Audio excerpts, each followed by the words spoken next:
All right. Welcome, everybody. I'm sure we'll get a handful of more people that'll join us in the next couple of minutes and throughout the next half an hour. My name is Jackie Worster, and tonight is our emergency preparedness team meeting for November. We're excited to have so many people here tonight. This is awesome. So let's go around the room and introduce ourselves. Just say your name and what area of town you're coming to us from. You don't have to give your exact address or exact street, but the general area. I'm Jackie Worster, and I'm in the Hilliard and River Road area near River Road Elementary School. And I'll just go down the line here. Charles C., you're next. Yes, I'm Charles C. Cartwright. I live on Norman Avenue, which is in the River Road neighborhood. And Joel? Oh, you're muted, Joel. You? Yes, I'm Joel Robe. I'm from the Santa Clara area off of River Loop 2. Awesome. Ed? I'm Ed Farron, and I live in the northwest corner of the Bethel neighborhood. So way out west from us. Near the airport. Yeah, okay. Cindy? I'm Cindy Harper, and I work at Central Lane, but I live in the Santa Clara area. Awesome. Marcia? I'm Marcia Pendleton. I'm a shift supervisor at the 911 Center, and I do not live in Eugene. I live in Springfield, but love this area. Awesome. Stephen or Stephen? Stephen King, and I'm Central Lane 911. I'm a dispatcher and CAT specialist. I live in the Northeast Neighbors area in the Gillum section of town. Awesome, welcome. Jerry? Jerry Brown. I live in the Santa Clara area, member of Lazaro, member of the Santa Clara and the River Road communities. Don? Don Matheny, Southeast Neighbors. Welcome. Andrea? Hi, I'm Andrea Tobin, and I'm the training manager at Central Lane Communications. Awesome, welcome. And I believe that's Anne up next on the screen. Oh, you're muted, Anne. Oh, there we go. Ann Mann. I live in the River Road area on Hilliard. Welcome tonight. And Kat, looks like you're next. She's still muted. The game must be getting exciting.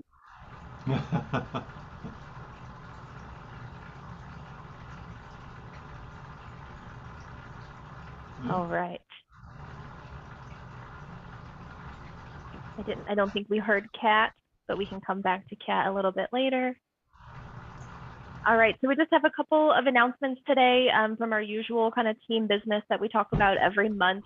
And that first announcement that I wanted to share is we are trying to create a radio group for the River Road neighborhood, and I think also the Santa Clara and Bethel area.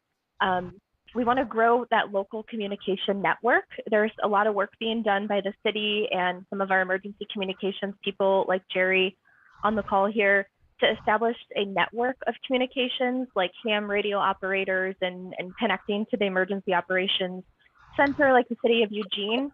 But we're trying to grow our network more at the neighborhood level. So we're looking at FRS radio users and other forms of communication. So this is still very new. It's not anything that's ongoing, but we're reaching out to people to see if anybody has interest in trying to grow this network and just start talking about that, talking about radios, talking about who has a radio and who might be able to communicate in those events.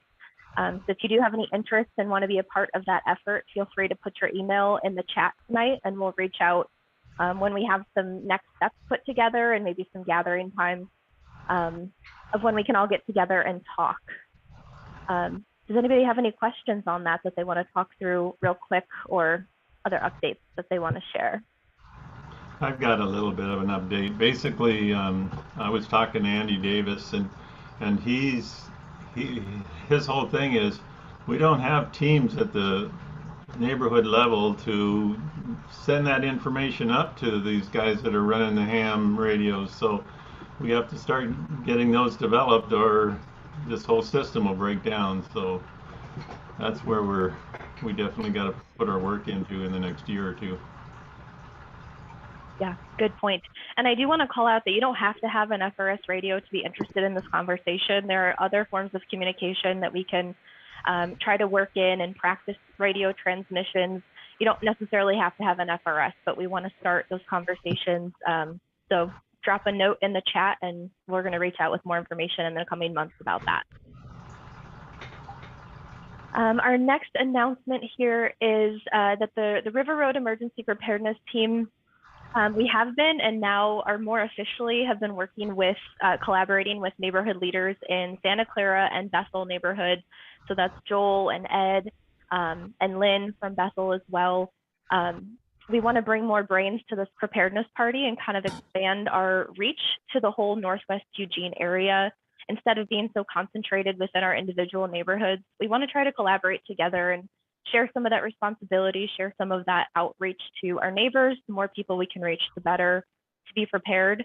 We've identified a ton of projects that can get our neighborhood to a more prepared and ready and resilient state, but we need help to execute on a lot of those projects.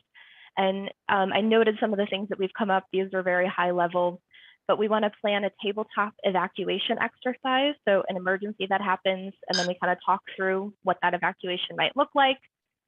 Organizing preparedness tips for our households around the neighborhood and creating marketing materials to get the word out, creating that communications network, the radio network that we just talked about, reaching out to schools and businesses. We have tons of projects like this that we need help on. So if anybody has any interest in those efforts, planning, everybody has individual skills. So if you have time and want to step up more outside of these monthly meetings that you want to get interested, drop a note in the chat and we would love to bring you into any of those planning conversations. There's a lot going on. Any other questions, announcements that anybody else has tonight?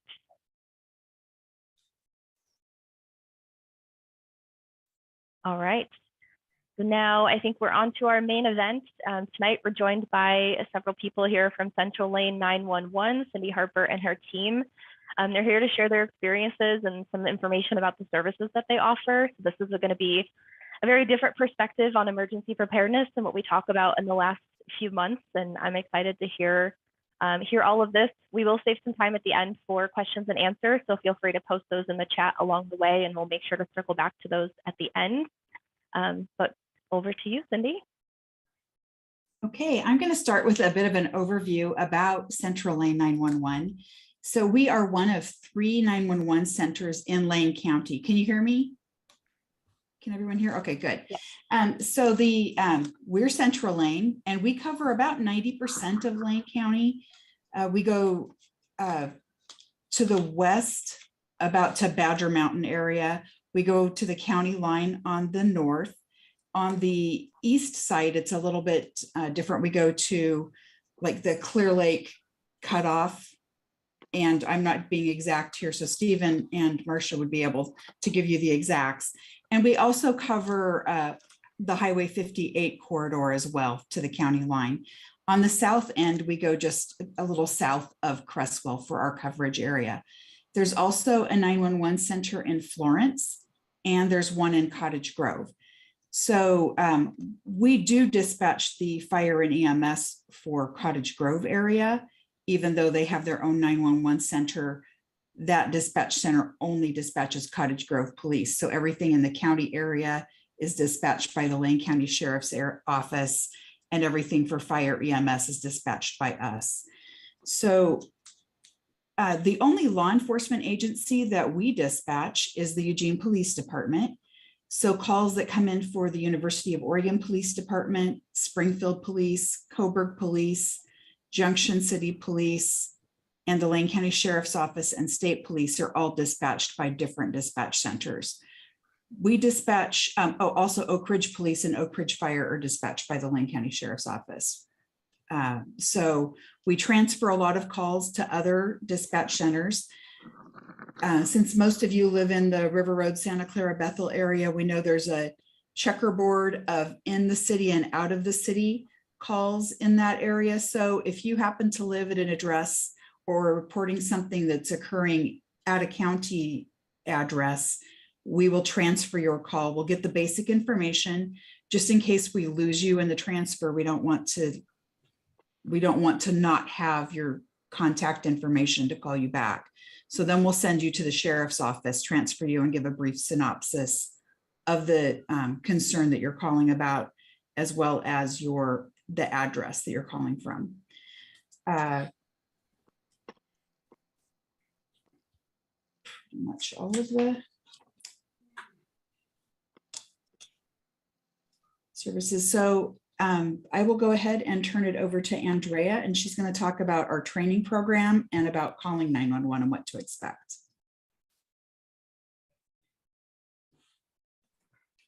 Okay. First of all, I wanted to kind of touch bases so you all know what kind of training our employees go through.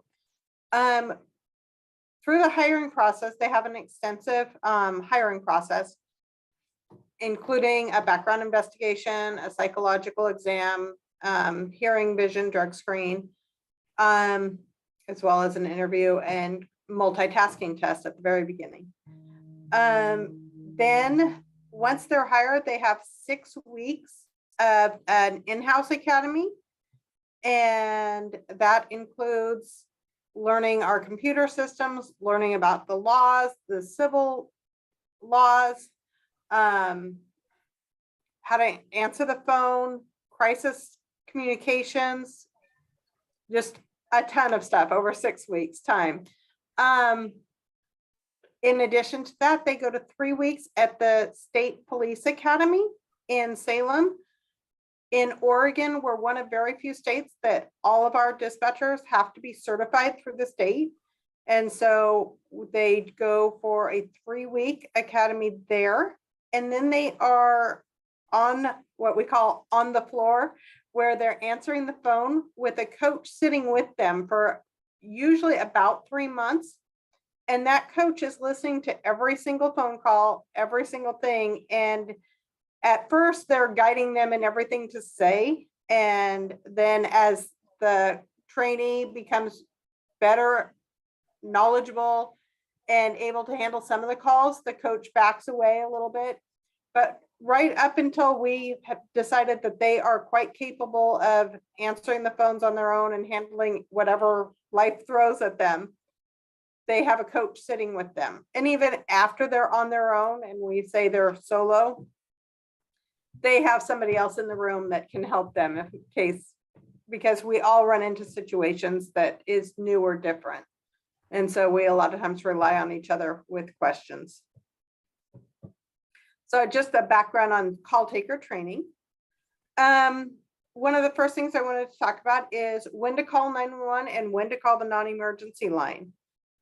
What we say is call 911 if there's a threat to life or property. So and it's not late. So if your car was stolen last night or 2 days ago, you could call the business line.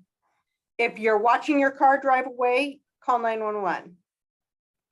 So it's a matter of urgency. If it's a medical issue, it's always 911. If you need an ambulance and you aren't just going to drive yourself to the doctor, you call 911. If you were gone for a week on vacation and you come home and your house has been burglarized, you can call the business line because it's not urgent. It has already been done. So really it is with 911, it's an urgent matter that police have to get there now to solve this, or that fire and medics have to get there to save a life or to save your house from burning. Does that make sense? Okay.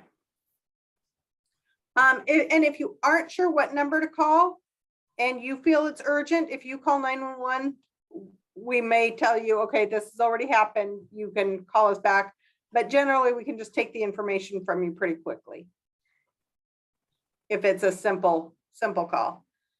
And I wanted to cover kind of what to expect when you call 911. we are going to ask you a ton of questions. That's what our call takers do. And we have whole classes on call questioning. The first thing that we are going to always ask you is, what is the location of your emergency? We need to know where to send help to. And this is, like Cindy had said, there are other dispatch centers in the area. And there's certain areas of the community, like the River Road area, that is in and out of the sheriff's department or Eugene police area. If it's a medical call, we dispatch it. But if it's a police call, it could be the jurisdiction of Lane County Sheriff's or Eugene Police. So we are first going to ask you, what is the location of the emergency? That's always going to be, and you can help us best by having that. You know, before you pick up the phone, know where you're at. Or if you're have a babysitter over at your location, have your address posted in case they have an emergency. Those little tools help us a lot. Anyway, we're going to ask you lots of questions. We're going to ask where it happened, what happened. We just want the facts. We don't need backstory. We don't want a whole lot of extra information. If we need more information, we're going to ask it. But understand that all the time that our employee or our call taker is asking you questions, they are not slowing down help. In an emergency, they are typing the information into the computer, and then they are sending it over to the dispatcher who's across the room, who is sending you help. So a lot of people become very frustrated with all of the questions because they feel like we're delaying help. But it is, we have one person that is solely talking to you on the phone and another person that's talking to the responders on the radio and sending them to you.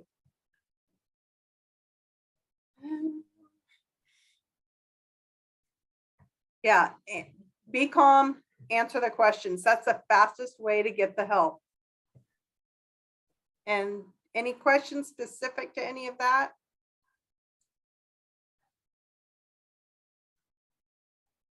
So I've been referring to you as dispatchers, and you're evidently not the dispatchers. What titles, how should I refer to you in your job as? Well, we are both. We have Okay. the job duties entail call taking. All of our employees are trained. They either are sitting assigned answering phones, and we refer to them as call takers, or they're working at a radio position where they are dispatching. So calling them dispatchers is fine. Mm-hmm. It just depends on their job duty at the moment. You said that they have to be certified. Do they take a test to get that certification, or is it just the process they go through? They actually take numerous tests. We give them a test here when they are in their in-house academy, but at the state academy, they go through 3 weeks of training, and then they have to pass a final test as well there. Oh, thank you. Go ahead. Because it's related to what you're describing. When I watched the presentation at the Whitaker neighborhood, there was a lot of discussion because they have a lot of calls there where a situation might be, maybe there's an argument in the streets and it's getting a little dicey, and it's not clear where it's going to go. Maybe it's not violent and threatening at that moment. And I think the advice that your colleagues were giving in that instance was, if you're in doubt and it is something that's happening right now, it's probably better to call 911 and let you make the decision because you may have more information. Correct. Okay. Yes. Can you talk a little bit about that? Because we maybe aren't going to know the implications of some of the things we might be seeing. Yeah. Anytime there's a fight or a disturbance or loud argument like that, that could turn into something pretty serious, you can call 911, and depending on the information you have or other callers have, we'll prioritize that with what else is going on and get help out there. And there's times if we ask you questions and we ask you who is involved, what are they doing? Do they have weapons? We're going to ask you a ton of questions, and it's okay to say, I don't know. Mhm. You know, is it 2 males? Is it 2 females? How are you related? Are they neighbors? Do you know their names? We're going to ask you that. And if you don't know the answer, it's, you know, just, I don't know. And we'll go on to the next one. Well, what do they look like? And we'll ask for a description. And, you know, we want to know, is it a white male, a black male, a Hispanic male? What color hair, what color shirt or jacket, what color pants? Because we go out there and there's 5 people standing around. Who were the 2 people that were the most aggressive? Mhm. And as you described, like in that example that you gave as an argument out in the street, we are going to want to know who the people are that we need to contact, because if we come up and we contact you and start talking to you, the people that were actually fighting have wandered away now. Mhm. Right. I thought one item that stood out was you saying that you asked about the location of the emergency first. And I think that's really important, not only in calling 911, but in radio communications. And even if you're just calling your friend on a cell phone, if your situation is going to get dicey, saying that location first, if your phone dies or the call drops or something, even if that person doesn't know what happened to you or even who you are, they heard where you were at and could potentially send help. So I think that's an important call out just for all situations. 100%. That is and I have written on here, location, location, location, because if we can get the location and we don't know anything else that's going on, we can send somebody out to check. We also don't know where you are if you don't tell us. We don't have the same type of location services available to us that some like Domino's or Uber or some of those places may have better location information than we actually have in our phone systems. Good point. I saw Tim has his hand up. Yeah, my question is, how will you potentially triage the hundreds of calls you're going to get during an emergency, such as we're talking about in this meeting? Thank you. And that's going to completely depend on what else is going on. And, you know, like I'll say an ice and windstorm. I know this week we're expecting a small windstorm, and, you know, with trees down and branches down and wires down, okay, the wires is going to come first, and the most populated areas the very sooner rather than later. And it's who's available, because we're also going to send people from call to call in those emergency or crisis situations. Jerry? And Jerry, you had a question? Yeah, I do. So what happened to E911? Andrea, you say you don't know where we are. I thought E911 would tell you where we are. If you call from your house phone, we do get your location. But so many people now are calling from cell phones, and the cell phone companies give us an area, and sometimes that area can be 1,000 yards. And that, if you're out in the woods, 1,000 yards isn't much. But if you're in a town, in an apartment complex, to 1,000 yards is quite a bit. Okay. Thank you. And just to go off of that, there's the cell phone data, the location data is generally pretty accurate, but again, with neighboring houses, sometimes it's not accurate. And it's a matter of, if it's a matter of life and death, we are not going to be relying on what the cell phone information is telling us, because there are times that it is inaccurate. Sometimes we get a really accurate hit and it turns out to be accurate, but we never know it's accurate until we actually get there. So we always want that extra layer of confirmation.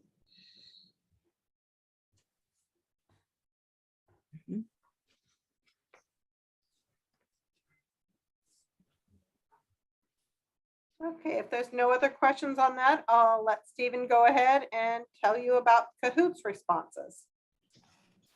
So again, I'm Stephen King. I'm a dispatcher here. I've been here about 14 years at Central Lane. And I actually, right now, I'm maintaining our contracts and computer systems and things like that. And I've been talking to a lot of agencies around the country recently because of the, I guess, the exposure that our Cahoots program has gotten. And a lot of places, public safety agencies around the country are interested in similar programs. So in general, I don't know how familiar everyone is with Cahoots, but it is a partnership between Eugene Police Department and the Whitebird nonprofit. And they staff basically a medic and crisis counselor. They all have similar training, but there are two people. They're in a van, and they go and they have kind of multiple missions. It's typically mental and behavioral health crises, issues with substance abuse. So usually like immediate type things. Shelter concerns, and just public assistance. So it's a joint effort with Eugene Police and with the Whitebird Clinic. And so they are contracted, or at least our Cahoots, because Springfield now has their own Cahoots, but the Eugene Cahoots program only covers the city of Eugene. So we talk about the checkerboard area of River Road. They don't go outside of the city limits. They're not going into the county areas. It's just the boundaries of the program. In terms of knowing when Cahoots is appropriate, we don't put that burden onto our callers. Usually our call takers are the ones who are going to be kind of prodding in that direction. Callers can of course ask, hey, we need Cahoots over here. And we generally take that at face value. If they say, can I request Cahoots to check on somebody? Yes, the answer is yes. You usually can if they're in the limits. And people who ask for Cahoots is typically pretty accurate in terms of what we do send them to. So if someone is experiencing a mental health crisis and they want Cahoots to come and talk to them, see if they can help. A lot of people ask for that explicitly. They say, we want Cahoots to talk to this person, which is exactly what we'll do. We will put the information in and we dispatch them. One of our police dispatchers has radio contact with Cahoots and dispatches them to calls. They're not, they're not a replacement for the police department, but they do handle a lot of things on their own, but they are an excellent supplement. And there's a lot of times they will work with the police. You know, there's a violent scene or something like that. Well, Cahoots is, you know, if someone has a knife or something like that, we're generally not going to be sending Cahoots right in. The police go and they calm the situation down. They can then do a handoff to Cahoots because Cahoots is there for counseling for mental health crises, things like that. So in terms of knowing when Cahoots is appropriate, yes, you can ask for that. But what the situation you're describing, Andrea talked a lot about the call taker asking a lot of questions. And we will drill down to the point where we kind of have an understanding for who we're sending. Does this call need a medical response? Is it a police response? Is it a mental health issue? If that's the case, Cahoots is probably who we're going to be dispatching. Again, and I guess service area, I think I talked about that, but does anyone have any questions specific to Cahoots? That was a very broad, very general overview. I know we have a Q&A at the end, but if anyone has a burning question at the moment, I could take questions for that. I have a question. My son witnessed a person who was sort of falling down and just totally out of it, and they were just laying by the side of the road.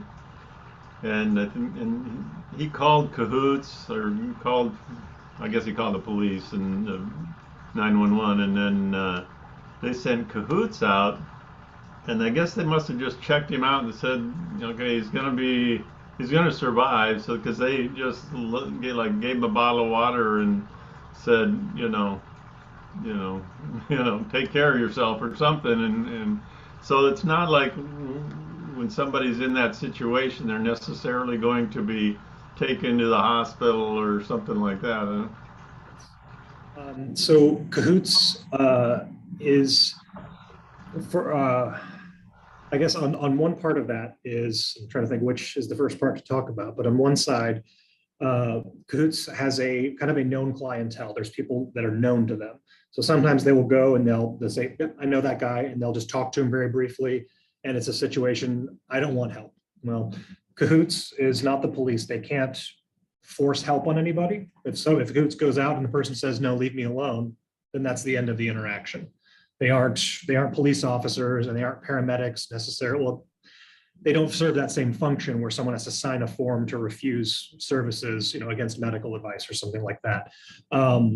So there is that kind of side of it. On the other half of it, some interactions are very different, where they will spend a lot of time, interviewing the person. The person clearly wants or needs help in some way, and then they're going to be, the interviewing them. Can we take you somewhere? What do you need? And sometimes Cahoots ends up calling for paramedics if someone is too, in a medically fragile state where they don't feel comfortable handling it themselves, even though they do have medical training and they can take people to the hospital and do that very frequently. But it is a very case-by-case basis. And the situation that you described, my gut instinct is this is probably someone they knew. They walked up and the person just kind of waved them off. And they're like, well, here, have a bottle of water, take care of yourself, which isn't an ideal situation. I understand from someone who lives in the area, like, well, this person has a problem. What's going on? And I don't really have necessarily an answer, but I can tell you that, that brief contact is certainly better than the alternative of someone, having a major medical situation and no one gets to them, or, things like that. So they are very, very in touch with the community. Like they are people they talk to a lot. There's people they've never talked to before, and they some people they know, some people they don't, and they will approach every situation kind of as their training and experience dictates, I guess is my best explanation for that.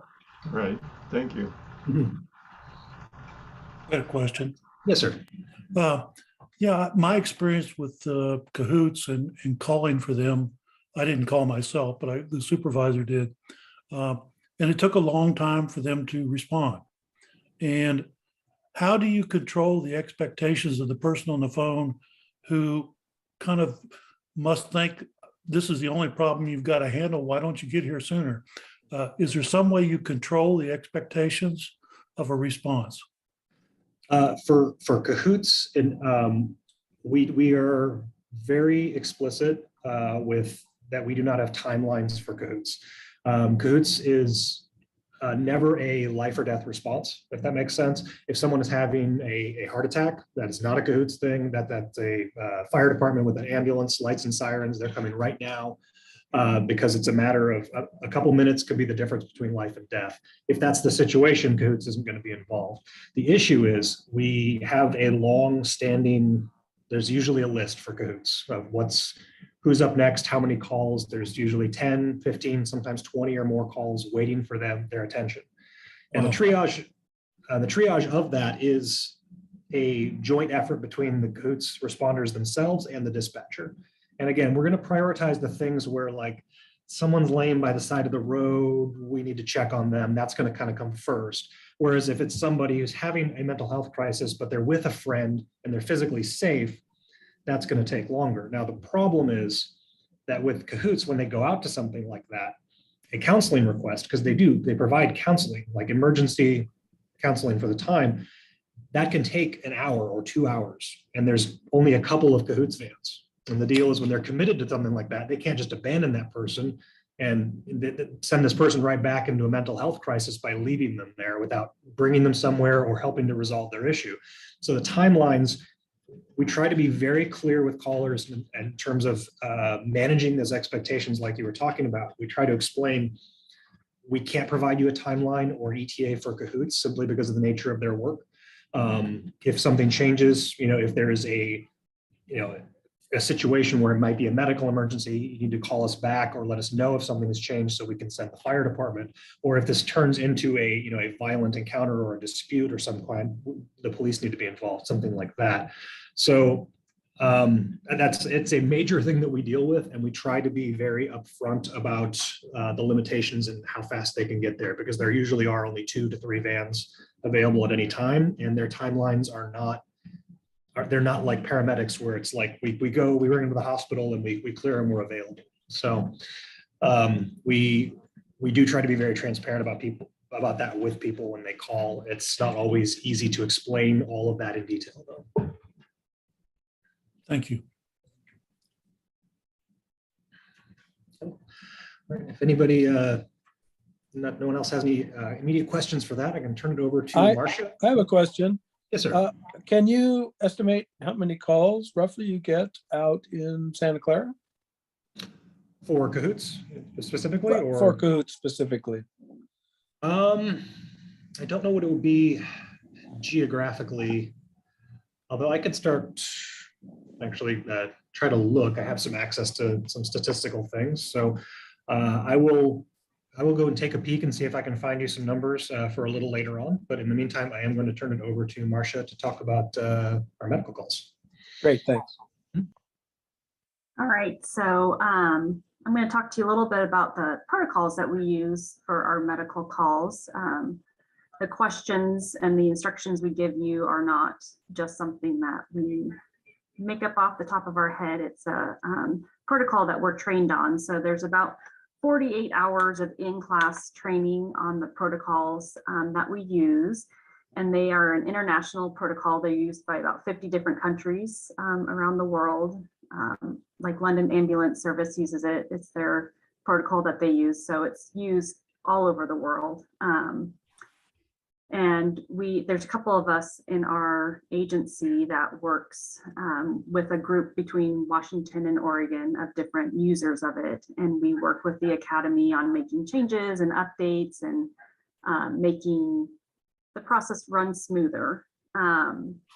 So the great thing about this protocol that we use is it's very specific. So there's a very set list of questions based on what information you give, then we get the next question, and it deals with chest pain, heart attacks, childbirth, strokes.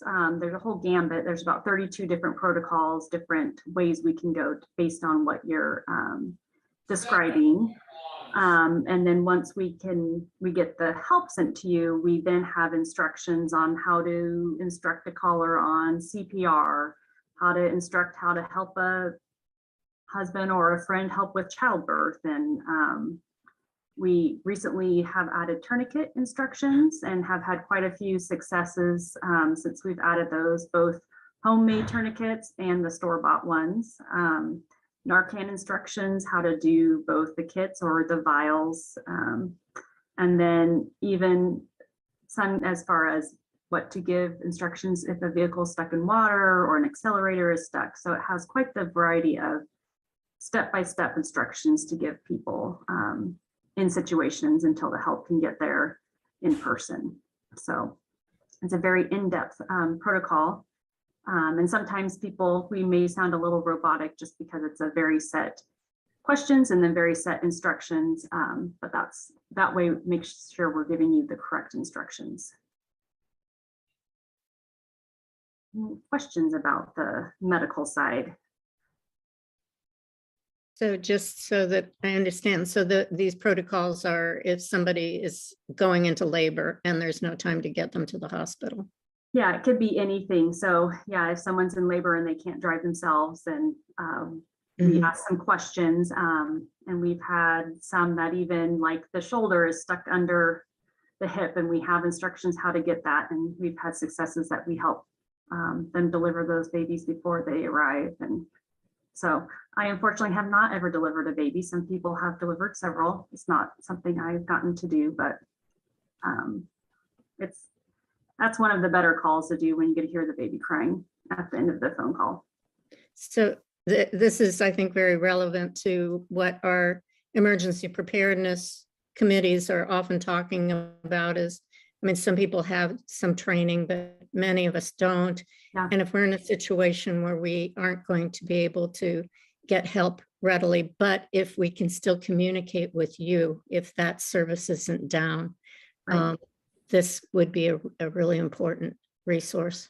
Absolutely, yeah. And the instructions are, even people who are trained in CPR, we still step them through it because it's just easier if you're hearing, now do this. And we have a counter that has you on the right pace for the chest compressions. And tells you, you know, we know at what point you need to do the breaths versus the chest compression. So it's nice to have that extra support in the background. Thank you. Welcome.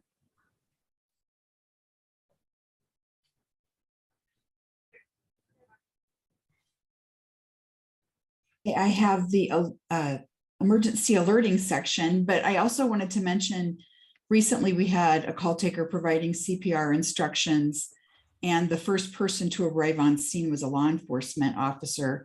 That law enforcement officer asked for our call taker to continue providing instructions until the EMTs arrived, just because it was, even though they're well trained in CPR as police officers, they don't do it every day. And it was really helpful for them to have somebody talk them through it. So. One other question. I think at that other presentation I saw, were up to like 3 births that you guys had assisted on in a certain period of time. How many would you say you've done? I don't know. Marcia, do you have a sense of that?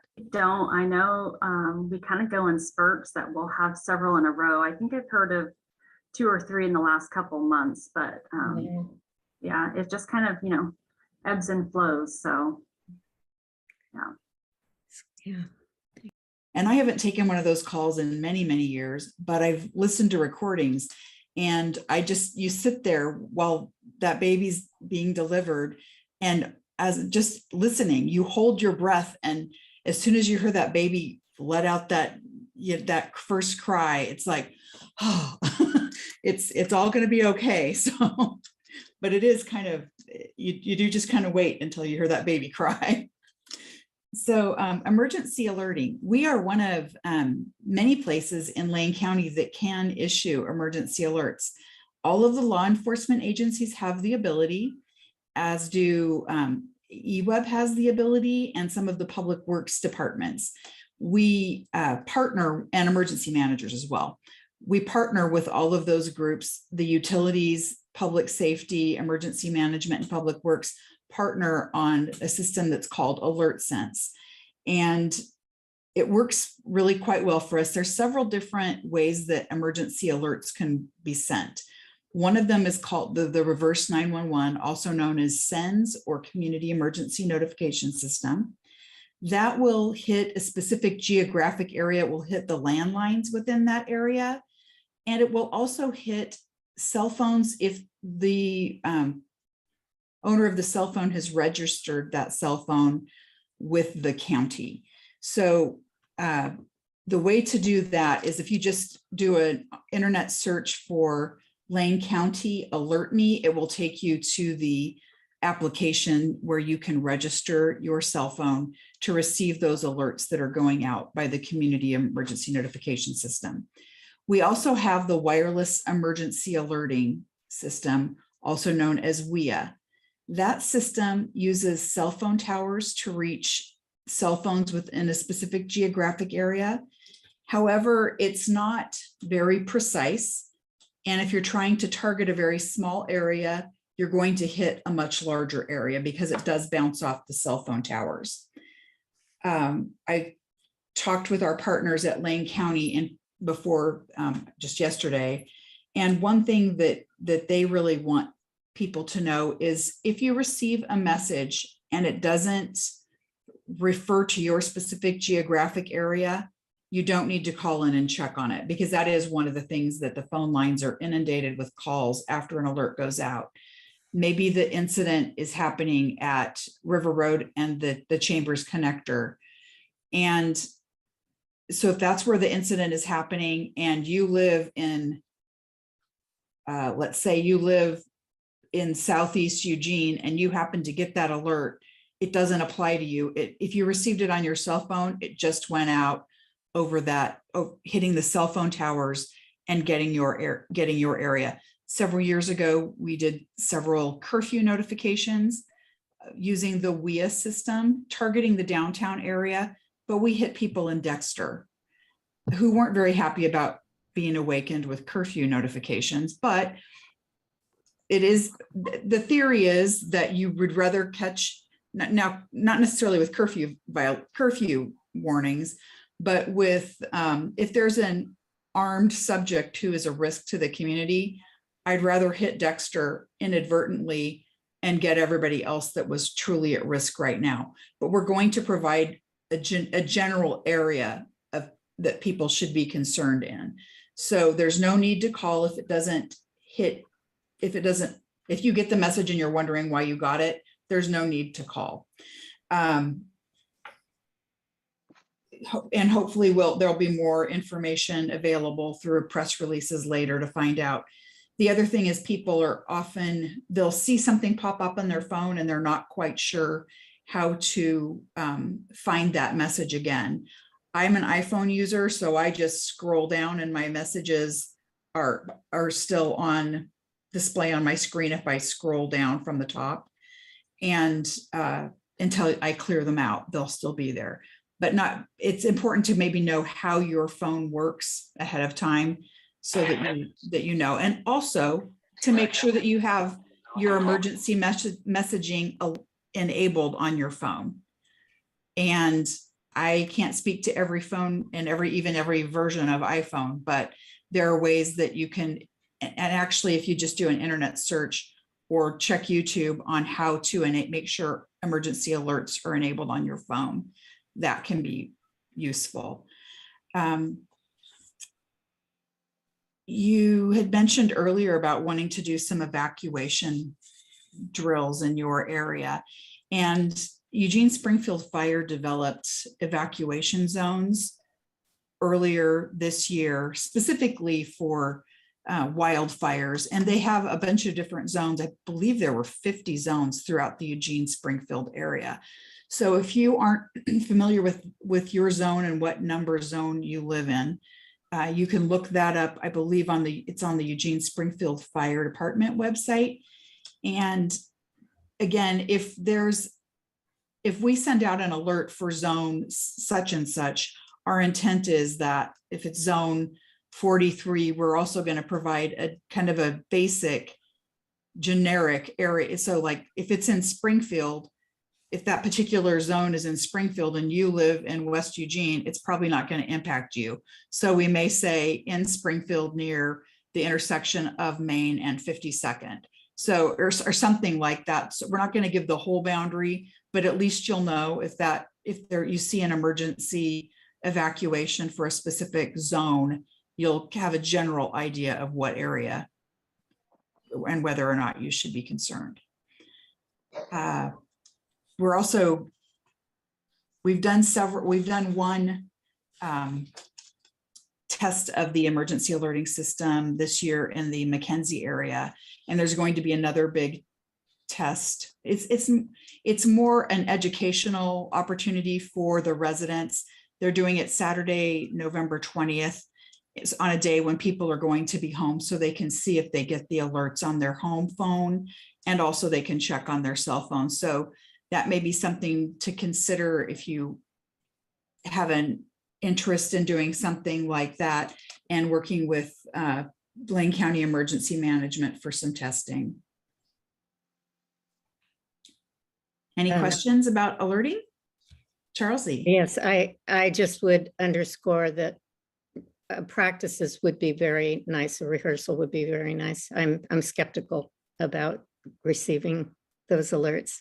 I get the FEMA ones all the time. I never get the Alert Sense ones. Oh, okay. Yeah. And we haven't had, I can't think of any recent alerts that we've had in the River Road, Santa Clara area, which is fortunate. But the rehearsals the testing would be very comforting. But you've received the nationwide alerts Absolutely. And you actually have to enable your phone to receive those or sign up for them as well. Correct. Yeah. Thank you. You're welcome. So I can jump in really quickly. I did find a couple of those numbers. I wasn't able to sorry, kind of changing subject very quickly, but for Cahoots call numbers for the last 3 years, I wasn't able to narrow it down to Santa Clara exactly, but I have kind of a section of the River Road area, basically. It's everything north of the connector and then between the river and Northwest Expressway, and then in the city limits. So for calendar year 2020, out of 18,581 Cahoots calls in the whole city of Eugene, that geographical area had 784 calls that they responded to.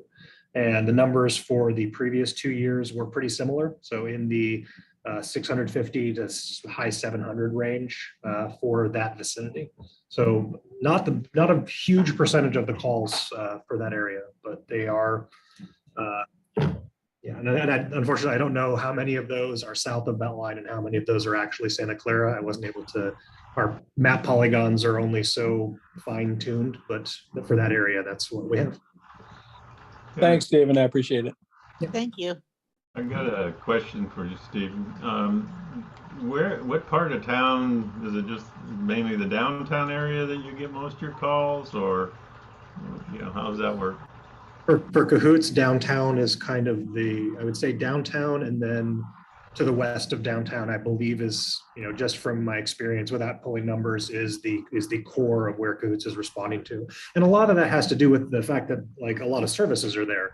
For example, the dining room, they give people rides to the dining room or to the emergency room, to University District Hospital. So there's a lot of that back and forth within there. So they bring someone to the hospital, and then someone is in the ER and they pick them up and bring them somewhere else or talk to them. So they're doing double duty. So. Okay, thank you. Mm-hmm. I have a question for any of our 4 guests tonight. Speaking kind of mental health responses, what do any of you do to kind of keep your own mental health grounded? I'm sure this job is incredibly stressful. How do you maintain your own mental health after a long day's work or after something truly intense that you've experienced?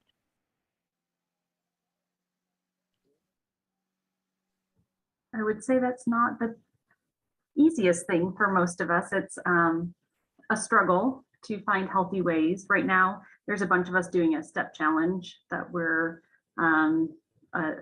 it's a bunch of people all over the nation, 911 people trying to make sure we get our steps in each day. I think just spending time with my children and friends and family outside of here, trying to do something outside of the job.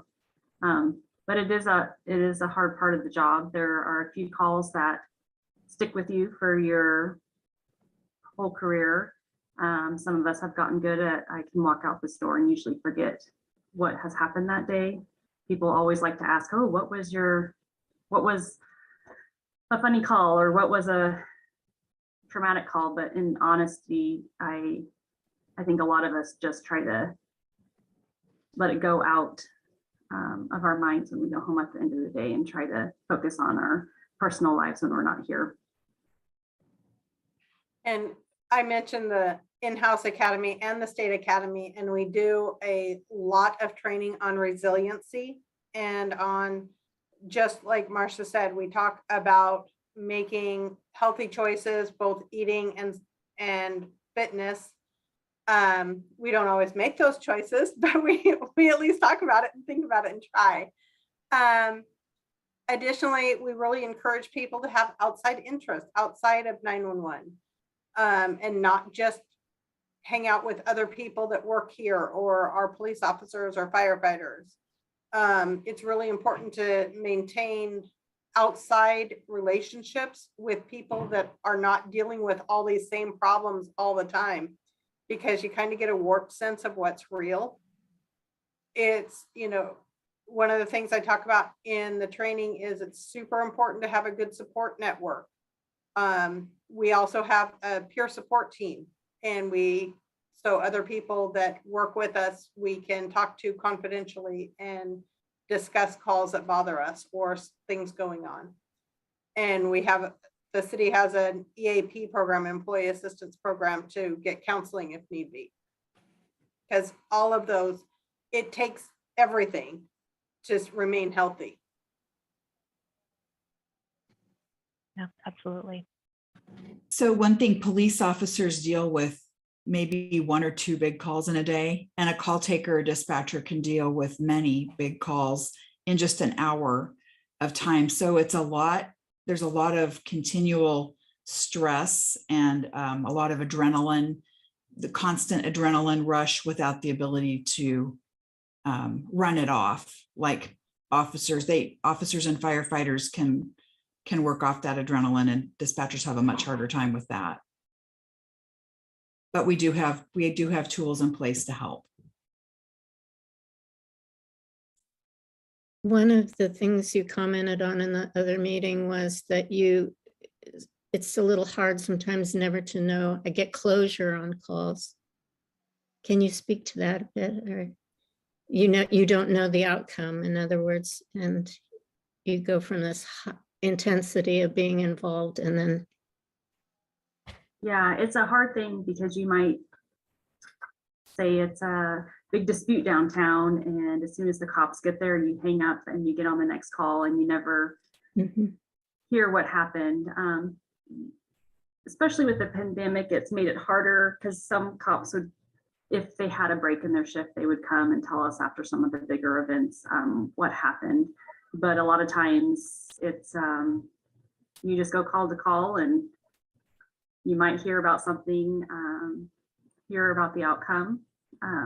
We do, on some big incidences, we do debriefs, stress debriefs jointly with the police officers. And so that's nice because they'll have the officers who responded and sometimes the detectives, so we can hear more of what happened, and it makes the closure just a little bit easier when you hear the outcomes. And we've even a few times been able to meet victims or babies that you've birthed. And so that's always a nice treat when you get to meet the people that you've helped. Yeah, I bet that's helpful.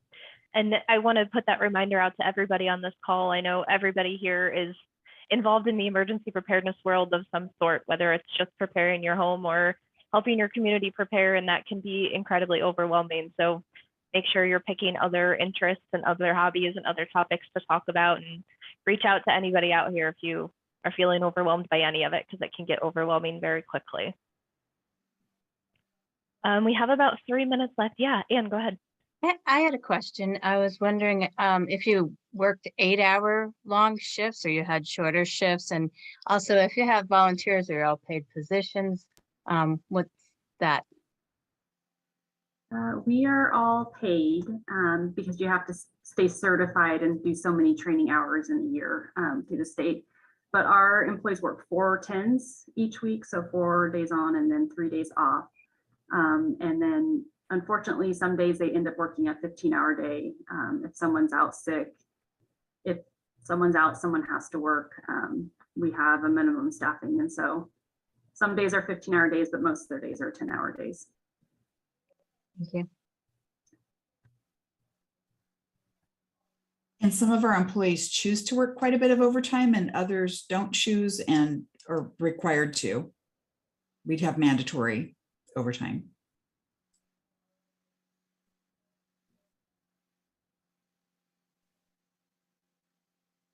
All right, we are down to about 2 minutes left in our scheduled meeting time. If there are questions after this call, Sydney, are we able to reach out to you via email with those questions and have you and your team weigh in on that stuff? Absolutely. Okay, awesome. Any closing questions that anybody wants to get in before we part tonight? I did, but I think I can send it an email because it's about emergency, for catastrophic emergency type of a question. So we can send that to them. Okay. Atlanta is leading by 6. World Series update. World Series update. Important. Thank you all, by the way. Oh, yeah. Yeah, Thank you for having us. I am so in awe of the training you receive. And also I get the impression that some of you stay for many, many years in this job, which I think says a lot. Just really thank you. Yeah. Definitely, thank you. Yeah, thank you very much. Yeah, we appreciate all of your time tonight. This has been awesome, and We will reach out with any questions. We'll get this recording posted and shared with everybody as well. And if you have questions, feel free to reach out with those afterwards. But thank you guys very much for attending tonight, and we will talk to everybody again in December. Yeah. All right. Thank you. Thanks, everybody. Bye. Bye-bye.